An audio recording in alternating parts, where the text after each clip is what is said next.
নমস্কার বন্ধুরা, আমরা এখন দাঁড়িয়ে আছি বালি স্টেশনে। রাত্রি 11:15 বেজে গেছে। নিঝুম প্রায় বালি স্টেশন। এখান থেকে আমরা ট্রেন ধরে যাব হাওড়া। এবারের যাত্রা লোকাল ট্রেনে দীঘা। যেতে গিয়ে ভোরবেলায় হাওড়া থেকে যদি ট্রেন ধরি খুব মুশকিল হয়ে যাবে বাড়ি থেকে হাওড়া পৌঁছানো। সেই জন্যই বাধ্য হয়ে রাত্রিবেলায় হাওড়া পৌঁছে যাচ্ছি, যাতে একদম হাওড়া থেকে ফার্স্ট লোকাল ধরে চলে যাওয়া যায় মেচেদা, সেখান থেকে দীঘা। রাত্রি অনেক, কাজেই এখন ট্রেনের সংখ্যাও খুব কম হাওড়া যাওয়ার। আমরা দাঁড়িয়ে আছি, বেশ কিছুক্ষণ বাদে একটা করে ট্রেন ঢুকছে। যাই হোক, আশা করি এই যাত্রা নিশ্চয়ই উপভোগ্য হয়ে উঠবে তোমাদের কাছে। এবং এই যাত্রাপথে খুঁটিনাটি বিভিন্ন স্টেশনে কোথায় কোথায় মোটামুটি আমরা দাঁড়িয়ে যদি একটু দেখাতে পারি সেখানেও দেখাবো। আশা করি ভাল লাগবে এই যাত্রাপথটি। ধন্যবাদ সবাইকে ট্রাভেলার ইন্দ্রাণীর তরফ থেকে। অবশ্যই এই ভিডিওটা সাথে থাকবেন এবং পুরো দেখবেন। আমরা এখন এসে পৌঁছেছি হাওড়া স্টেশনে। রাত্রি 12টা বেজে গেছে। রাতের হাওড়া স্টেশনের রূপটা তোমাদের সামনে একবার তুলে ধরছি। এই 6 নম্বর আর 8 নম্বর প্ল্যাটফর্মের মাঝে ঠিক পেছনেই রয়েছে free waiting room, second class waiting room. আর তার পাশে রয়েছে আপার ক্লাস ওয়েটিং রুম। কিছুটা গেলেই আপার ক্লাস ওয়েটিং রুম, যেখানে জন আহার রয়েছে। ঠিক তার পাশেই রয়েছে আপার ক্লাস ওয়েটিং রুম। রাত্রের হাওড়া স্টেশন, এখনও কত যাত্রী যাচ্ছে, কত যাত্রী অপেক্ষা করছে। রাত্রি 12:30 বাজে। পরের দিনের ট্রেন ধরার জন্য বহু যাত্রী অপেক্ষা করছে। এত রাতে হাওড়া স্টেশন দেখা আমাদের সবসময় সম্ভব হয় না, সেই চিত্রই তুলে ধরছি। কালকে এখান থেকে ফার্স্ট ট্রেন ধরে আমরা চলে যাব মেচেদা। মেচেদার থেকে দীঘা যাবার লোকাল ধরবো। এই রাত্রিবেলায় বাধ্য হয়ে এসে পৌঁছাতে হলো, তা না হলে সকালবেলা এসে আর ট্রেন ধরা সম্ভব ছিল না। দীঘা যাবার লোকাল, এত রাতের হাওড়া স্টেশন। এবার আমরা ওয়েটিং রুমে যাব। ওয়েটিং রুমে গিয়ে কিছুক্ষণ বিশ্রাম করব। রাত্রি 12টা 12:30 বাজে। সুমনেরও চোখে ঘুম নেই, জেগে বসে আছে। ও খুব অ্যাডভেঞ্চার ভালোবাসে, সবসময় অ্যাডভেঞ্চার ওকে টানে। এখন আমরা রয়েছি হাওড়া স্টেশনে সেকেন্ড ক্লাস ওয়েটিং রুমে। তার বাইরে ছাদ থেকে রাত্রি 12:30টার সময় হাওড়া ব্রিজ এবং হাওড়া স্টেশন সংলগ্ন অঞ্চল তুলে ধরছি তোমাদের সামনে। এখনও বহু যাত্রী আসছে যাচ্ছে, গাড়ি দাঁড়িয়ে রয়েছে। এটি ঠিক ওল্ড কমপ্লেক্সে হাওড়ার। এটা ফ্রি ওয়েটিং রুম। এর পাশেই রয়েছে আপার ক্লাস ওয়েটিং রুম। সেখানে ওয়েট করতে গেলে ঘন্টায় 10 টাকা করে চার্জ লাগে। এখানেও ভেতরে ব্যবস্থা ভালো, যথেষ্ট কিছু থাকার মতন রয়েছে। সামনে বেসিন, ভেতরে পরপর চেয়ার রয়েছে, খুব সুন্দর ব্যবস্থা। তার সাথে টয়লেট আছে। খুব সুন্দর এই ওয়েটিং রুম। হাওড়ায় আসলে অবশ্যই এই ওয়েটিং রুমে ওয়েট করতে পারবেন। রাত বিরতে হাওড়ায় আসলে এখান থেকে বাইরের দৃশ্যটাও খুব সুন্দর, খোলা ছাদ। সেখান থেকেই হাওড়া ব্রিজ দেখা যাচ্ছে, অসাধারণ তার শোভা। হাওড়া ব্রিজের এত রাত্রে অবশ্যই হাওড়ায় আসলে প্রয়োজন পড়লে এই ওয়েটিং রুমে ওয়েট করবেন। ধন্যবাদ।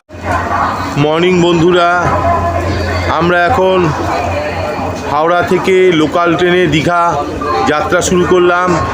4:10 মেদিনীপুর লোকাল। এই লোকালে গিয়ে আমরা মেচেদায় নামবো। মেচেদার থেকে 8টার সময় ছাড়ে দীঘা লোকাল, সেটা ধরে দীঘায় পৌঁছাবো মোটামুটি রাইট টাইমে গেলে 11টা 5। সব মিলে ঘন্টা 5-এর যাত্রাপথ। কিন্তু রাত থাকতেই হাওড়ায় চলে আসতে লাগে, নইলে এত ভোরের ট্রেন ধরা অসম্ভব হয়ে ওঠে। এই লোকাল ট্রেনের জার্নির একটা মজা আছে আলাদা। লোকাল ট্রেনে ভাড়া মাত্র ৪৫ টাকা। হাওড়া থেকে দীঘার সে তো ভাড়ার দিক দিয়ে অবশ্যই হাফ ভাড়ায় হয়ে যায়, এর থেকে কমে দীঘা পৌঁছানোর আর কোনো মাধ্যম নেই। সব থেকে এটাই সস্তায় দীঘা পৌঁছানোর রাস্তা, কিন্তু তার সাথে সাথে আনন্দও আছে। যাত্রাপথে বিভিন্ন স্টেশন, মাঝে মধ্যে নামবো, সেই সব স্টেশনগুলোর কিছু কিছু বর্ণনা দেব। আশা করি এই লোকাল ট্রেনের যাত্রাপথটা খুব আকর্ষণীয় হয়ে উঠবে তোমাদের কাছে। ধন্যবাদ সবাইকে। ট্রেন প্রায় শুনশান, খুবই অল্প প্যাসেঞ্জার। হাওড়া থেকে হাওড়া ছেড়েছে, ট্রেন ছেড়ে এখন বেরিয়ে যাচ্ছে। ট্রেন এখন সাঁতরাগাছি স্টেশন ছেড়ে বেরিয়ে যাচ্ছে। সাঁতরাগাছি রেলের এটি অত্যন্ত গুরুত্বপূর্ণ স্টেশন। শালিমার যেতে গেলে সাঁতরাগাছিতে নামতে হয়। প্রচুর এক্সপ্রেস সাঁতরাগাছিতে ধরে, যেগুলো শালিমার যাচ্ছে বা কোনো জায়গা থেকে শালিমারে আসছে। এখন হাওড়া স্টেশনের উপর চাপ কমাতে শালিমার স্টেশনে প্রচুর এক্সপ্রেস ছাড়ছে। কাজেই সাঁতরাগাছি অত্যন্ত গুরুত্বপূর্ণ একটি স্টেশন। এই স্টেশন থেকে এখন আমরা বেরিয়ে যাচ্ছি, পরবর্তী যাত্রাপথের দিকে এগিয়ে চলেছে।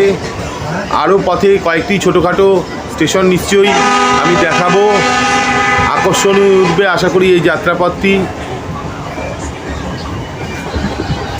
তোমরা কখনো শালিমার যেতে গেলে সাঁতরাগাছিতে অবশ্যই নেমো।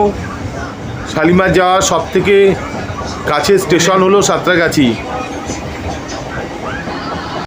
আমরা এসে পৌঁছেছি মেচেদা স্টেশনে। এই মেচেদা থেকেই আবার মেচেদা দীঘা লোকাল ধরবো। অবশ্য এখানে এসে জানতে পারলাম যে সাঁতরাগাছি থেকেই ট্রেনটি আসে। সাঁতরাগাছি থেকে মেচেদা এসে মেচেদায় খালি হয়ে যায়। আবার মেচেদার থেকে রেলের টাইম অনুযায়ী ওটাকে মেচেদা দীঘা দেখায়। সাঁতরাগাছি থেকেও এই ট্রেনটি তোমরা ধরতে পারো। মেচেদা থেকে এই ট্রেনটি ছাড়ে 8টা 5-এ। খুব বেশি ট্রেন এই লাইনে নেই লোকাল, একটি আরডি লোকাল ট্রেন, সেই জন্য এটা মিস হয়ে গেলে আর সারাদিনে কোনো লোকাল নেই। আমরা অনেক ভোরবেলায় এসে পৌঁছেছি, এখন 5টা 49 বাজে। যারা বাসে জার্নিতে কষ্ট পাও বা অসুবিধা হয় লম্বা রাস্তা বাসে জার্নি করতে, আবার এক্সপ্রেস ট্রেনেও রিজার্ভেশন পাওনি, হঠাৎ করে দীঘা আসার প্ল্যান করছো, তারা অবশ্যই লোকাল ট্রেনে দীঘা আসতে পারো। সময় একটু তো বেশি লাগবেই, তবে এটুকু নিশ্চিত যে পুরো রাস্তাটাই বসে আসতে পারবে। তাম্রলিপ্ত এক্সপ্রেস ধরো আর যে এক্সপ্রেসই আসো, প্রতিটাতেই দীঘা আসার জন্য জেনারেলে প্রচণ্ড ভিড়। ধাক্কাধাক্কি করে সিট পাবে কি পাবে না তার কোনো নিশ্চয়তা নেই। সিট যদি ঠিক মতন না পেতে পারলে তো পুরো 3-3.5 ঘন্টা দাঁড়িয়ে দাঁড়িয়ে আসতে হবে। তার থেকে কিন্তু এই জার্নিটা যথেষ্ট আকর্ষণীয়। সময় বেশি একটু লাগে, কিন্তু ভাড়ার দিক দিয়ে এর থেকে কমে কোনোভাবেই দীঘা আসা যায় না। আর দ্বিতীয়ত বাস জার্নির যে পরিশ্রম সেটাও এখানে হয় না। সেই জন্য ট্রেনে এক্সপ্রেসে যদি রিজার্ভেশন না পাও, অবশ্যই আমি বলবো লোকাল ট্রেনে দীঘা আসতে পারো। এই মেচেদা স্টেশনে এসে ট্রেন পাল্টে দীঘা যাবার আবার এক্সপ্রেস আমাদের ধরতে হবে। এখন মেচেদার থেকে তাম্রলিপ্ত এক্সপ্রেস বেরিয়ে যাচ্ছে। আমরা রয়েছি সাঁতরাগাছি মেচেদা দীঘা লোকালে। এই লোকাল 8টা 5-এ মেচেদা স্টেশন ছাড়বে, 11টা নাগাদ পৌঁছাবে গিয়ে। দীঘাতে 3 ঘন্টা সময় লাগে। টাইম হয়ে গেছে মনে হয়, 8টা 5 বেজে গেছে। সাঁতরাগাছি থেকেই লোকাল ধরতে পারেন, 6:30 নাগাদ লোকালটা ঢোকে। সাঁতরাগাছি থেকেই বহু দীঘার প্যাসেঞ্জার রয়েছে, তবুও মেচেদা থেকেও সিট পাওয়া যায় এই ট্রেনে, অসুবিধা হয় না। যদি বাস জার্নি অসুবিধার লাগে কিংবা তাম্রলিপ্ত ইত্যাদি ট্রেনে রিজার্ভেশনের সিট না পান, অবশ্যই এই লোকালে চলে আসবেন। সাঁতরাগাছি থেকে 4.5 ঘন্টার মধ্যে মোটামুটি মেচেদা ঢুকে যায় ট্রেন।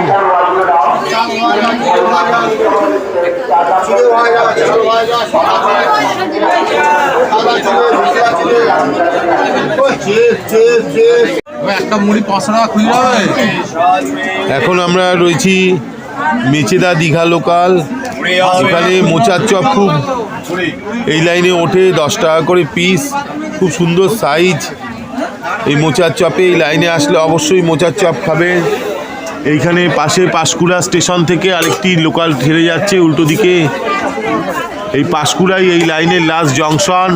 এরপর এখান থেকে ট্রেন চলে যাবে দীঘার উদ্দেশ্যে।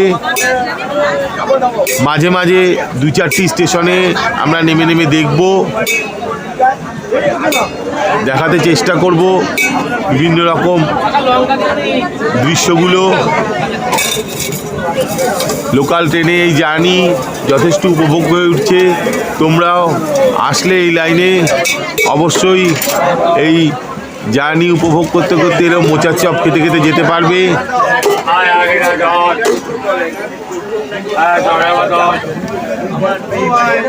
তমলুক স্টেশন ছেড়ে এখন আমরা এগিয়ে চলছি দীঘার দিকে। এই তমলুক এই লাইনটি অত্যন্ত গুরুত্বপূর্ণ স্টেশন।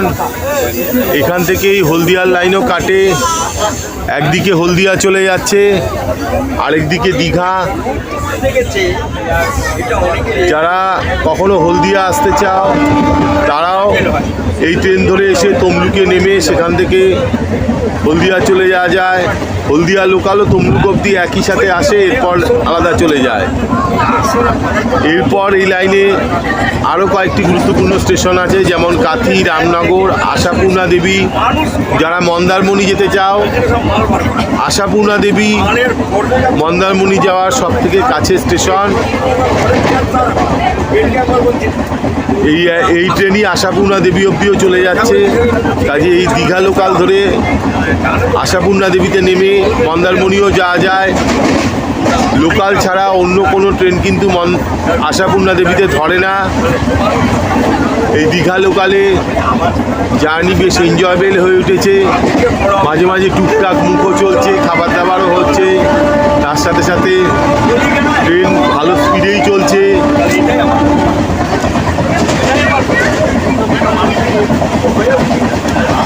ঝড়ের মতন ট্রেন এগিয়ে যাচ্ছে, দূরে দূরে স্টেশন, কাজী ট্রেনও যথেষ্ট স্পিডে চলছে। মোটামুটি ট্রেনে সকলেই সিট পেয়েছে, খুব কয়েকজন বাদ দিলে যারা মাঝখান থেকে উঠেছে তাদেরই মতোই কয়েকজনই একটু সিট পেতে অসুবিধা। তাছাড়া মেচেদা থেকেও মোটামুটি সিট পাওয়া যায়। আমরা রয়েছি কাথি স্টেশনে। এই কাথি স্টেশন থেকে বেরিয়ে যাচ্ছে লোকাল। এই লাইনের অন্যতম বড় স্টেশন হলো এই কাথি। এরপর আরও 3-4টি স্টেশন, তারপরেই আমরা পৌঁছে যাব দীঘায়। এই লোকালের যাত্রাপথে বিভিন্ন ছোট বড় স্টেশনে ট্রেন দাঁড়াতে দাঁড়াতে চলছে।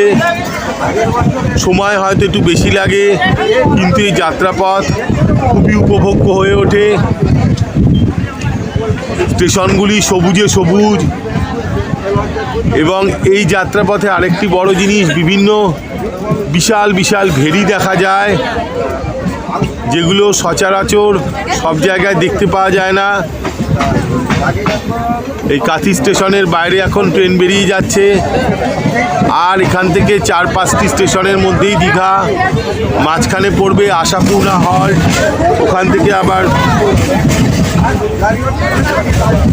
মন্দারমণি যেতে গেলে আশাপূর্ণা হল থেকে কাছেই হবে।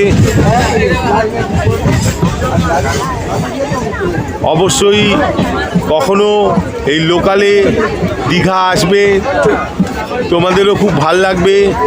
এই যাত্রাপথ লোকালে দীঘায় খরচও কম, মোটামুটি বসেই আসা যায় পুরো রাস্তাটা। খুবই সুন্দর প্রেক্ষাপট চারিদিকে।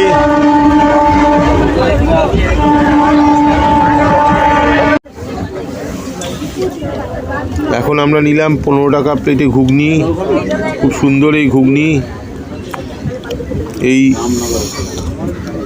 মেচেদা দীঘা লোকালে মাঝে মাঝেই নানা রকম খাবার উঠছে, কখনো ঘুগনি, কখনো ঝালমুড়ি ইত্যাদি খাবার। কাজী বিভিন্ন ধরনের চপ মুড়ি এগুলো খেতে খেতে এই যাত্রা খুবই সুন্দর হয়ে ওঠে।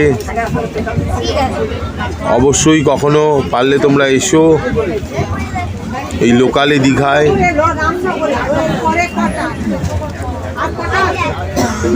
আরাম করে গল্প করতে করতে টুকটাক মুখ চলতে চলতে যাত্রা চলবে। খুব সুন্দর, একটার পর একটা স্টেশন আসছে, আর 2-3টে স্টেশনের মধ্যেই আমরা পৌঁছে যাব দীঘা। খুব একটা পরিশ্রমও লাগলো না এই যাত্রা।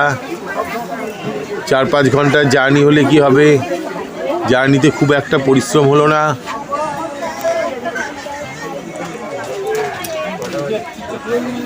ট্রেনে এখনো হালকা হালকা ভিড়।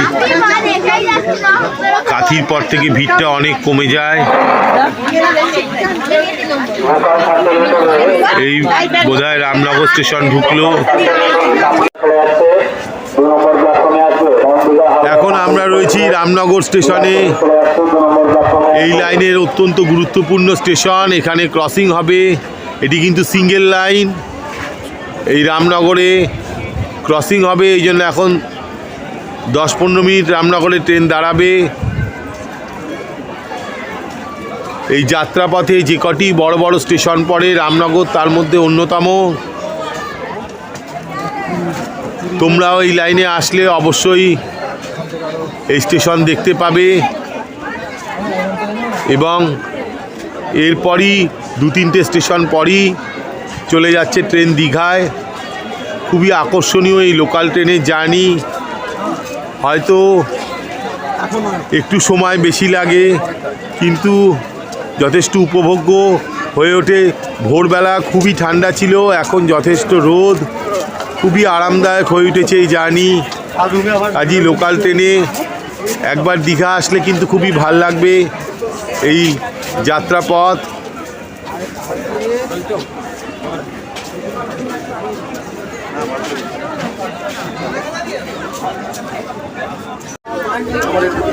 এখন ট্রেন এগিয়ে চলেছে দীঘার দিকে। দীঘার একদম কাছাকাছি আমরা এসে গেছি। দীঘার আগের স্টেশন টিকরা, তাও পার হয়ে গেছি। আস্তে আস্তে তোমরা দেখছো বাড়ি ঘরের চেহারা পাল্টে যাচ্ছে। এতক্ষণ যে গ্রাম্য প্রকৃতির মধ্যে দিয়ে আমরা চলছিলাম, এখন সেখানে একদম শহরের ছোঁয়া ধীরে ধীরে শুরু হয়ে যাচ্ছে। যত এগোবো তত দেখা যাবে খুব সুন্দর এই যাত্রাপথ লোকাল ট্রেনে। হয়তো ঘন্টা 5 সময় লাগে, কিন্তু এমন কিছু পরিশ্রম হয় না সে যাত্রায়। 5 ঘন্টা গল্প করতে করতে নানা রকম টুকটাক খাবার খেতে খেতে কেটে গেল। কাজে আমি আবারও বলবো, যারা তোমরা বাসে আসতে কষ্ট হয় অথবা এক্সপ্রেসে রিজার্ভেশন ইত্যাদি পাওনি, অবশ্যই এই লোকাল ট্রেনে দীঘা এসো। মাত্র 45 টাকায় হাওড়া থেকে আমরা দীঘা পৌঁছালাম। খুব সুন্দর আনন্দ করতে করতে। এমন বিরাট ভিড় কখনোই ট্রেনে ছিল না। সাঁতরাগাছি বা মেচেদা থেকে একেবারে নিশ্চিন্তে সিট পেয়ে যাওয়া যায় এই ট্রেনে। কাজী এই আকর্ষণীয় যাত্রা তোমরা একবার অন্তত করো, এটা আমার নিজের বিশ্বাস।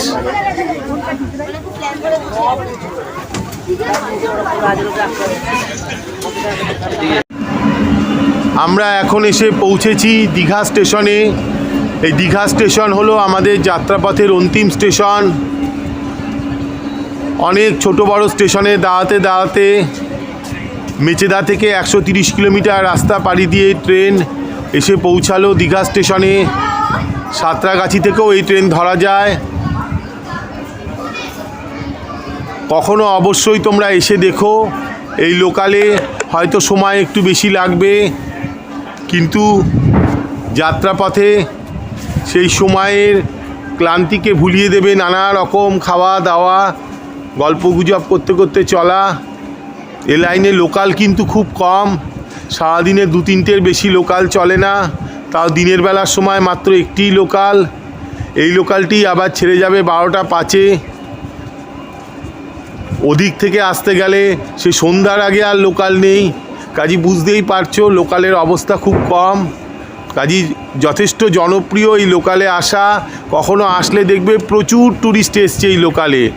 কাজী আমার বিশ্বাস তোমাদেরও কখনো আসলে ভাল লাগবে, খুব কম খরচে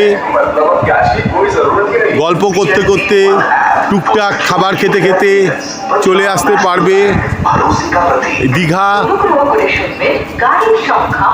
খুব পরিশ্রমও লাগবে না, সিট পাওয়া মোটামুটি নিশ্চিত। কাজী অবশ্যই এসো, তা না হলে তো আরও অন্যভাবেও দীঘা অবশ্যই আসা যায়। আমাদের যাত্রাপথ এখানেই শেষ। ট্রাভেলার ইন্দ্রাণীর তরফ থেকে সবাইকে আমার ধন্যবাদ। আমাদের সাথে থেকো অবশ্যই। পরবর্তী ভিডিওতে দীঘার বিভিন্ন জায়গা নিয়ে আবার আমরা কোথায় থাকলাম, কিভাবে থাকলাম, সব কিছু। ধন্যবাদ সবাইকে।